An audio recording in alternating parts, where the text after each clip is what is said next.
আপনার পাশের বাড়ির ছেলেটি আজ ভয়ঙ্কর অপরাধী। কেন? কিভাবে? এই কিশোর গ্যাংয়ের ভয়ঙ্কর জালে আটকে গিয়েছে হাজারো তরুণ। আজকে আমরা আলোচনা করব কিভাবে কিশোররা গ্যাংয়ের সাথে জড়িয়ে পড়ে এবং কেন জড়িয়ে পড়ে। প্রথমে আছে পারিবারিক অবহেলা বা দারিদ্রতা, তারপর ধর্মীয় শিক্ষার অভাব, মাদক ও নেশার সংস্পর্শ, বড় ভাইদের প্রভাব, ক্ষমতার অপব্যবহার করা, রাজনৈতিক নেতাদের ছত্রছায়া।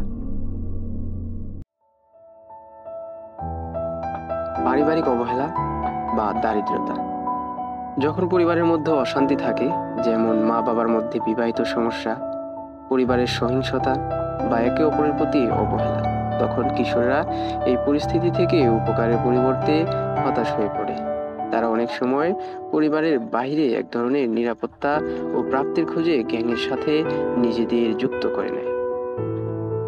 পারিবারিক অবহেলা এবং সামাজিক অর্থনৈতিক সমস্যা কিশোরদের দুর্বল করে তোলে। পরিবার যদি আর্থিকভাবে অসচ্ছল থাকে, তবে কিশোররা নিজেদের প্রয়োজনীয়তা পূরণ করতে কিংবা পকেট মানি সংগ্রহের জন্য অজানা পথে চলে যেতে পারে, যার মধ্যে গ্যাং কার্যক্রম হতে পারে। পারিবারিক পক্ষ থেকে যদি সন্তানের শিক্ষার প্রতি সঠিক নজর দেওয়া না হয়, তখন কিশোররা পড়াশোনায় আগ্রহ হারাতে পারে এবং তারা অপরাধমূলক কর্মকাণ্ডের দিকে ঝুঁকে পড়ে। গ্যাং সদস্যরা অনেক সময় এমন কিশোরদের মধ্যে থাকা অশিক্ষিত বা অবহেলিত তরুণদের ভেড়াতে চেষ্টা করে। ধর্মীয় শিক্ষার অভাব। ধর্মীয় শিক্ষা মানুষের মধ্যে নৈতিক মূল্যবোধ, সঠিক ও ভুলের পার্থক্য এবং অন্যদের প্রতি শ্রদ্ধা ও সহানুভূতি তৈরি করতে সাহায্য করে। যখন কিশোররা ধর্মীয় শিক্ষা পায় না, তারা হয়তো জীবন ও সম্পর্কের মধ্যে গুরুত্বপূর্ণ নৈতিক ধারণাগুলো বুঝতে পারে না। এটি তাদের ভুল পথে পরিচালিত করতে পারে, যেমন সহিংসতা, অপরাধমূলক কর্মকাণ্ড কিংবা গ্যাংয়ের সদস্য হওয়ার প্রবণতা। মাদক ও নেশার সংস্পর্শ। কিশোর গ্যাং হওয়ার পেছনে মাদক ও নেশার ভূমিকা অনেক গুরুত্বপূর্ণ। মাদক কিশোরদেরকে মানসিক এবং শারীরিকভাবে ক্ষতিগ্রস্ত করে, তাদের নৈতিকতা হারাতে সাহায্য করে এবং অপরাধমূলক কর্মকাণ্ডে যুক্ত হতে প্ররোচিত করে। নেশার মাধ্যমে তারা সাহস পায়, সমাজ থেকে বিচ্ছিন্ন হয় এবং গ্যাংয়ের মধ্যে নিরাপত্তা ও সহানুভূতি খুঁজে পায়। এছাড়াও গ্যাংয়ের সদস্যরা মাদক বিক্রি করে অর্থ উপার্জন করে, যা তাদের অপরাধমূলক কর্মকাণ্ডে আরো বেশি জড়িয়ে ফেলে।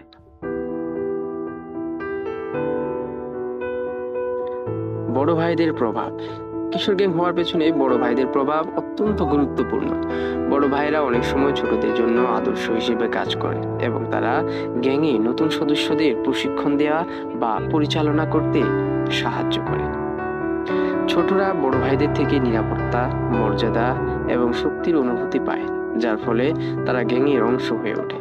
বড় ভাইয়েরা তাদের অপরাধমূলক কর্মকাণ্ডের সঙ্গে ছোটদের জড়িত করে, যেমন মাদক ব্যবহার, চুরি বা সহিংসতা, যা গ্যাংয়ের সংস্কৃতির অংশ হয়ে দাঁড়ায়। এই প্রভাবের ফলে কিশোররা সহজেই গ্যাংয়ের সদস্য হয়ে ওঠে এবং তাদের অনুকরণে অপরাধমূলক কাজ করতে শুরু করে। ক্ষমতার অপব্যবহার করা, রাজনৈতিক নেতাদের ছত্রছায়া। ক্ষমতার অপব্যবহার এবং রাজনৈতিক নেতাদের ছত্রছায়া কিশোর গ্যাং হওয়ার একটি গুরুত্বপূর্ণ কারণ। যখন রাজনৈতিক নেতারা বা ক্ষমতাধর ব্যক্তিরা কিশোর গ্যাংকে নিজেদের স্বার্থে ব্যবহার করে, তখন তারা গ্যাং সদস্যদের অপরাধমূলক কর্মকাণ্ডে সমর্থন দেয় বা তাদের নিরাপত্তা প্রদান করে। এই ধরনের প্রভাব কিশোরদের অপরাধী কর্মকাণ্ডে জড়িত হতে উৎসাহিত করে, কারণ তারা জানে যে এদের বিরুদ্ধে আইনগত ব্যবস্থা নেওয়া হবে না। ফলে গ্যাংয়ের সদস্যরা নিজেদের অবস্থান শক্তিশালী মনে করে এবং আরো বেশি অপরাধ করতে শুরু করে। কিশোর গ্যাংয়ের ভয়ঙ্কর দিক: ছিনতাই, মাদক পাচার, হত্যাকাণ্ড, ইফটিজিং, দাঙ্গা ইত্যাদি সহ সকল ধরনের অপকর্মই তারা করে বেড়ায়। কিভাবে কিশোর গ্যাং দমন করা সম্ভব? প্রথমেই পারিবারিক মনোযোগ এবং সচেতনতা বৃদ্ধি করতে হবে। পরিবারকে তাদের সন্তানের প্রতি বেশি মনোযোগী হতে হবে। অবহেলা ও শারীরিক মানসিক সহিংসতা কিশোরদের গ্যাংয়ের দিকে ধাবিত করতে পারে, তাই তাদের সঠিক দিক নির্দেশনা ও মনোযোগ দেওয়া জরুরি।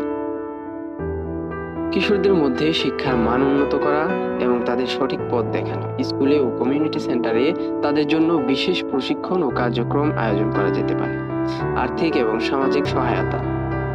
আর আর্থিকভাবে দুর্বল পরিবারগুলোকে সহায়তা প্রদান করতে হবে, যেন তারা অপরাধমূলক কর্মকাণ্ডে জড়িত না হয়।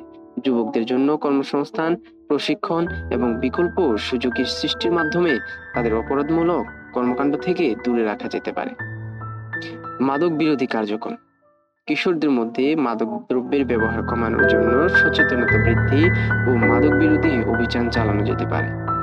মাদক গ্যাংয়ের অস্তিত্ব এবং তাদের অপরাধী কার্যক্রমকে জোরালো করে তোলে। বিকল্প বিনোদনমূলক কার্যক্রম। কিশোরদের বিকল্প বিনোদনমূলক ও শিক্ষামূলক কার্যক্রমে নিয়োজিত করতে হবে, যেমন খেলাধুলা, সঙ্গীত, সংস্কৃতি ইত্যাদি। এই ধরনের কার্যক্রম তাদের মনোযোগ ভালো কাজে নিয়ন্ত্রণ করতে সাহায্য করবে। আইন প্রয়োগ এবং ন্যায় বিচার। কিশোর গ্যাংগুলির বিরুদ্ধে কঠোর আইন প্রয়োগ করতে হবে এবং অপরাধীদের যথাযথ বিচার করতে হবে। তবে বিচার প্রক্রিয়া যেন কিশোরদের পুনর্বাসন ও সুষ্ঠু সামাজিক অন্তর্ভুক্তির দিকে লক্ষ্য রেখে করা হয়। এই সমস্যার সমাধান আমাদের হাতে। আপনার আশেপাশে এমন কিছু ঘটলে আপনি চুপ করে থাকবেন না। পরিশেষে আপনার মতামত জানাতে ভুলবেন না।